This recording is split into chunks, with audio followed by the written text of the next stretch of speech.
Olá, tudo bem com você? Eu me chamo Dalila Moraes, sou professora de nutrição e hoje vou te falar um pouco sobre a doença do refluxo gastroesofágico. Antes de mais nada, já deixa o seu like aqui no vídeo e me segue lá no Instagram para você ficar por dentro dos conteúdos de nutrição. Bom, primeiramente vamos ao conceito. Segundo os livros, as doutrinas, a literatura vigente, a doença do refluxo gastroesofágico consiste na ocorrência de pelo menos um episódio semanal de pirose e ou regurgitação resultante do fluxo retrógrado do conteúdo estomacal no esôfago, orofaringe e ou trato respiratório. Em outras palavras, é quando o conteúdo do estômago, que é ácido, ele retorna aqui para a mucosa do esôfago, muitas vezes causando ali lesões e inflamação. A doença ela pode ser classificada em doença do refluxo gastroesofágico não erosiva ou esofagite erosiva. A única diferença entre essas classificações é que na esofagite vamos ter a presença de erosões na mucosa esofágica, enquanto que na outra classificação não tem essas lesões, essas erosões na mucosa esofágica. É bem simples de compreender essa parte. Com relação ao diagnóstico, ele é realizado através do exame clínico, durante a conversa do médico com o paciente. Esse paciente ele vai relatar ali que sentiu uma pirose, que teve uma regurgitação pelo menos 2 vezes por semana.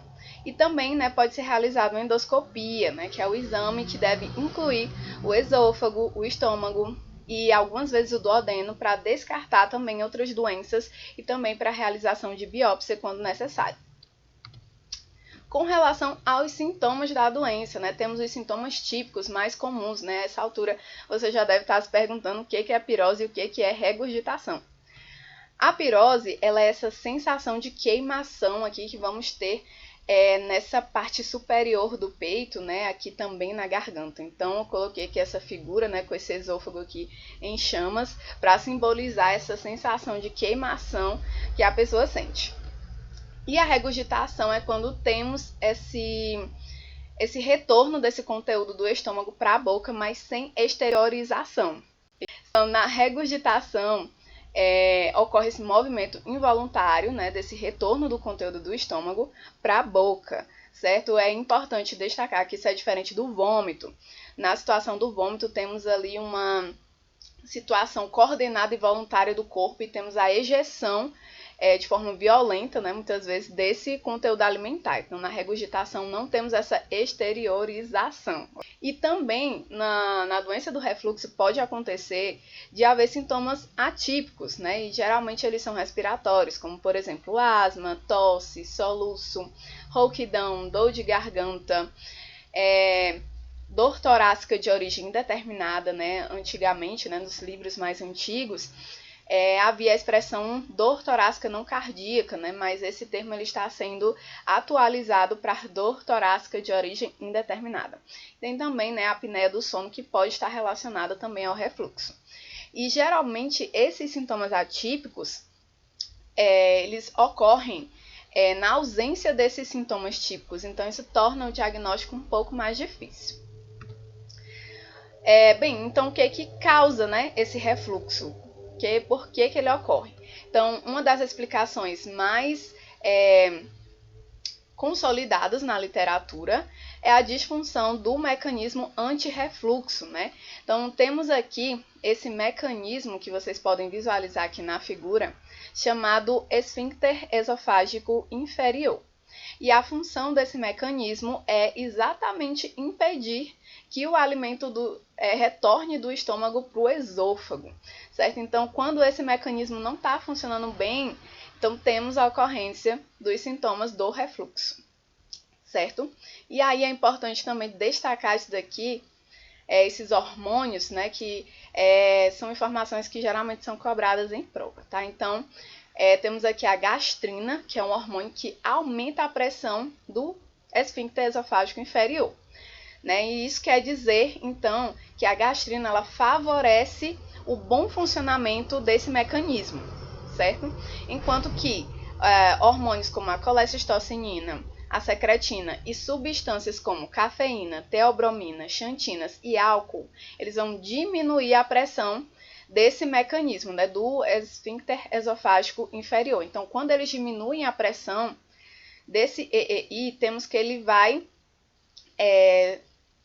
estar com a sua função prejudicada, certo? Ele não vai se contrair bem e aí vai favorecer a ocorrência dos sintomas de refluxo.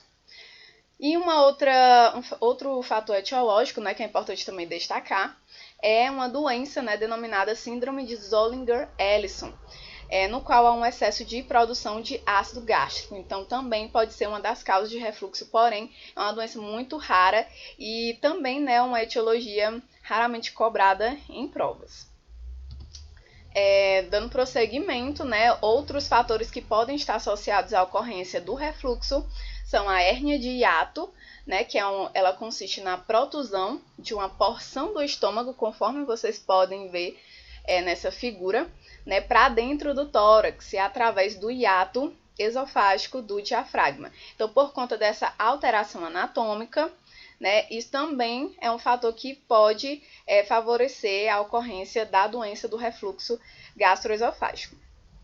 E, por fim, temos também o aumento da pressão intraabdominal, que é o que ocorre nos casos de gravidez e de obesidade, né? Então, pessoas com obesidade, mulheres grávidas, terão uma tendência maior a apresentar sintomas de refluxo. E, né, algumas pessoas às vezes subestimam o refluxo, né, não tratam refluxo, mas é muito importante tratar essa doença, porque senão ela pode se complicar, né? E eu trouxe aqui, né, as 3 complicações mais comuns da doença.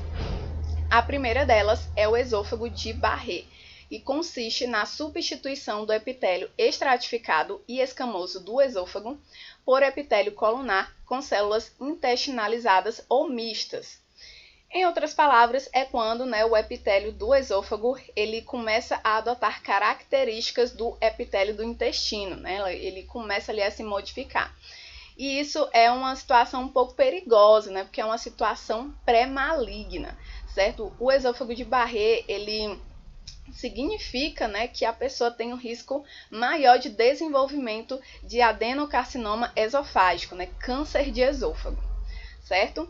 Uma outra complicação é a estenose. Então, toda vez que você vê a palavra estenose, né, você vai pegar essas três primeiras letras aqui, ó, o E, o S e o T, e vai lembrar de estreitamento, né? Então, estenose, ele consiste em estreitamento de cavidades, digamos assim, né, do corpo, como por exemplo, esôfago, intestino, dentre outros. Então, aqui no caso da doença do refluxo gastroesofágico, né, pode ocorrer por conta também da esofagite grave, né, que vai favorecer ali a ocorrência de muitas lesões, né, vai haver muitas lesões na mucosa desse esôfago, e a cicatrização dessas lesões pode, né, favorecer esse estreitamento. E aí, né, pode causar também, resultar em disfagia, certo? Então, a pessoa vai ter dificuldade ali para se alimentar por conta dessa estenose. E a última complicação é a hemorragia, né, que ela está diretamente relacionada ali com a presença de úlceras esofagianas. Então, o sangramento esofágico, né, ele costuma ser lento e insidioso, sendo muitas vezes responsável por quadros de anemia crônica. Então, como que tratamos essa doença, né? Então, o tratamento da doença do refluxo, ela envolve o uso de medicamentos, mudanças no estilo de vida e também modificações na alimentação, que é o nosso foco, né, nutricionista.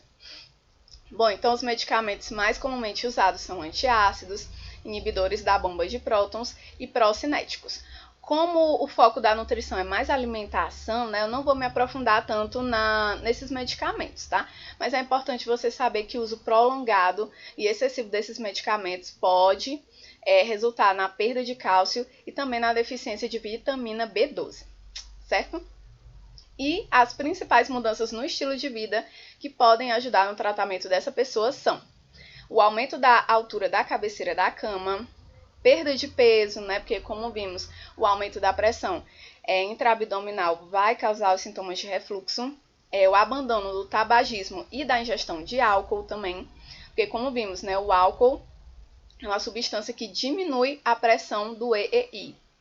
A prática de exercícios físicos regulares e também, né, evitar o uso ali de roupas apertadas, em especial ao redor do estômago.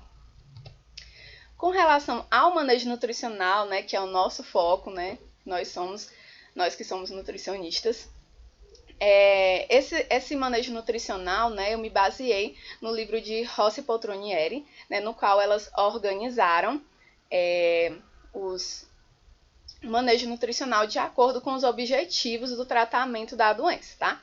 Então, para o objetivo manter a pressão do esfíncter esofágico inferior, né, manter um bom funcionamento daquele mecanismo, é importante, né, diminuir o consumo de gordura, evitar frituras, né, alimentos industrializados e evitar também adicionar ali um excesso de fontes de gorduras nas refeições. Além disso, também evitar o consumo das substâncias que diminuem a pressão do EEI, né, que é chocolate, álcool, café e menta. E também não se deitar após as refeições.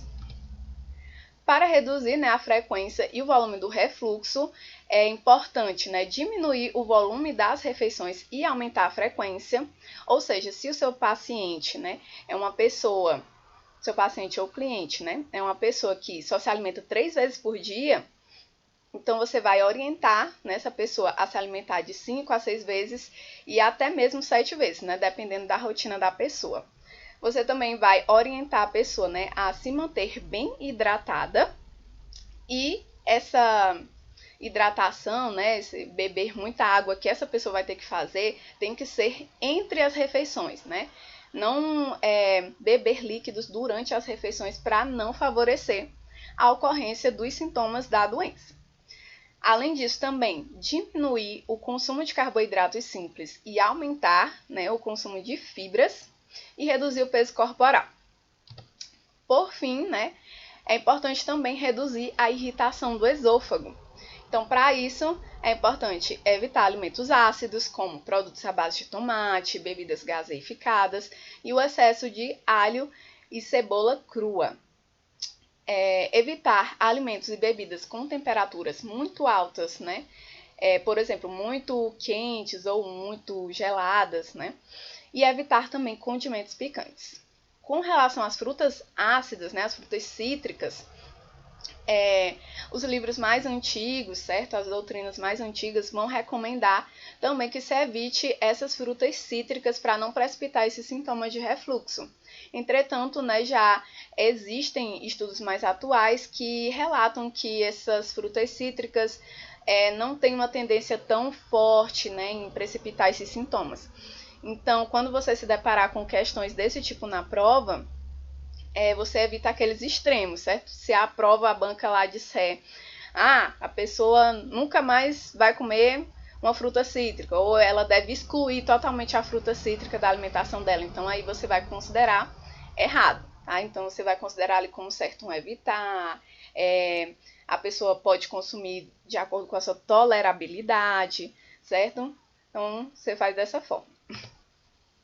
E agora, né, que vimos todo o assunto, vamos exercitar resolvendo algumas questões de concurso. Vamos lá. Bom, então eu trouxe aqui a primeira, né? Diz o seguinte. Homem, 36 anos, com quadro de obesidade grau 2, com queixa de pirose, acompanhada de regurgitação há aproximadamente 5 anos. Refere que esses sintomas são mais frequentes no período noturno e associado ao consumo de alimentos com alto teor de gordura. Ele refere ainda que tal situação piora quando ele se deita imediatamente após as refeições.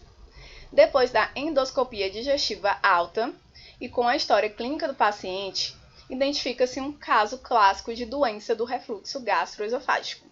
Então, sobre a doença, é correto afirmar que... Vamos lá. Então, a letra A diz o seguinte. O café, o mate e o chá preto não alteram a pressão do esfíncter esofágico inferior. Até tá trocado aqui, né? E isso é mentira, né? Nós vimos que o café, né, a cafeína, ela vai sim diminuir a pressão desse esfíncter. Letra B. o cuidado nutricional não contribui para o aumento da pressão do EEI. E nós acabamos de ver, né, que eu falei aqui do manejo nutricional, que a alimentação pode sim contribuir para o aumento da pressão desse mecanismo, né, desse EEI. Então, essa também está errada. Letra C. Bebidas alcoólicas, chocolate e chá de hortelã reduzem a pressão do EEI. Exatamente, isso mesmo. Vamos ver os erros das outras, né? Então, letra D. Menta, azeite de oliva, chá mate e canela são alimentos que contribuem para o aumento da pressão do EEI. Não, na verdade, elas fazem diminuir a pressão, tá? Principalmente ali a menta e o chá mate. E letra E. O consumo de frituras e bebidas gaseificadas podem auxiliar na liberação de gastrina e aumentar a pressão do esfíncter esofágico inferior, o que também não é verdade, né? Vimos ali que as frituras elas fazem contribuir para a ocorrência dos sintomas e as bebidas gaseificadas também, né? Então, nada a ver essa letra E. Então, a resposta é a letra C. Então, vamos para a segunda questão. A azia é mencionada com frequência em 30 a 50% das gestantes, ocorrendo geralmente em virtude do refluxo gastroesofágico. Como eu falei para vocês, né, gestantes têm uma tendência a apresentar refluxo, pela hipotonia do esfíncter esofagiano inferior e menor taxa de esvaziamento gástrico, ambos desencadeados por alterações físicas e funcionais da gestação. Em especial pela ação da progesterona sobre os músculos lisos, além de maior pressão física do útero sobre o estômago. Algumas medidas devem ser tomadas para aliviar os sintomas da azia, como pequenas mudanças dietéticas e de estilo de vida. Sobre tais medidas, analise as afirmativas a seguir. Vamos lá. Primeira, a dieta deve ser mais fracionada e em menor volume, sem ingerir líquidos durante as grandes refeições. Certíssima, né? Como eu tinha explicado anteriormente para vocês. Fracionar a alimentação e ingerir bastante líquido, mas entre as refeições, né? Nunca durante as refeições. 2. Então, a 1 já está verdadeira, né? 2. Recomenda-se a exclusão de frutas ácidas, principalmente no terceiro trimestre, período em que a azia se intensifica. Então, como eu falei para vocês com relação às frutas ácidas, né? Quando vier essas informações, né, essas declarações de exclua totalmente isso aí, já fica com o pé atrás, considera errado. Que é evitar, diminuir, consumir conforme a tolerabilidade, certo? Então a 2 está errada. E a terceira, não é recomendado utilizar o leite puro como forma de neutralizar o sintoma. Isso é certo, né? Algumas pessoas tomavam leite para aliviar o sintoma, mas essa prática não é recomendada, inclusive pode até, né, piorar em alguns casos os sintomas de refluxo. Então, as verdadeiras são 1 e 3. Eu tinha até esquecido de 1 e 3 apenas, que são as verdadeiras. Terceira questão, né? De acordo com as diretrizes para o diagnóstico e tratamento da doença do refluxo gastroesofágico, qual valor de IMC constitui fator de risco para a doença do refluxo gastroesofágico erosiva? Né? Então, como vimos, né, a obesidade, o excesso de peso, é um fator que vai aumentar a pressão intraabdominal da pessoa, que vai, né, favorecer os sintomas de refluxo. Então, a resposta, né, vai ser um IMC acima de 25, né, que já caracteriza ali um excesso de peso da pessoa, certo? Mais uma questão, né? Essa daqui é para a gente verificar, né, se a questão está certa ou errada. Então, eu vou ler aqui só o enunciado. Tá? O controle da pressão do esfíncter esofágico inferior é feito pelos hormônios gastrina e colecistocinina. O primeiro relaxa o EEI por diminuir a pressão do esfíncter. E o segundo aumenta a contração por aumentar a pressão. Então, vamos analisar. Peraí. Então, ele falou aqui o quê? Hormônio gastrina. Aí ele diz que o gastrina, ele vai diminuir a pressão do esfíncter. E disse, né, que a colecistocinina aumenta a contração, por aumentar a pressão. E isso está, né, errado. O que acontece é o contrário, né? A gastrina, ela aumenta a gastrina, né, ela aumenta a pressão do EEI, enquanto a colecistocinina diminui. E aqui, né, a última questão diz o seguinte, né, temos que julgar esse item.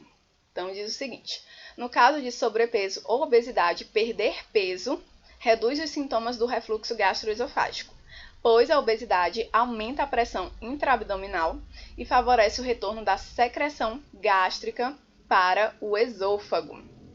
Então, essa afirmativa está correta, né? Como vimos, é exatamente isso que diz no enunciado, certo? A obesidade, sobrepeso vão aumentar a pressão intraabdominal e assim precipitar os sintomas do refluxo.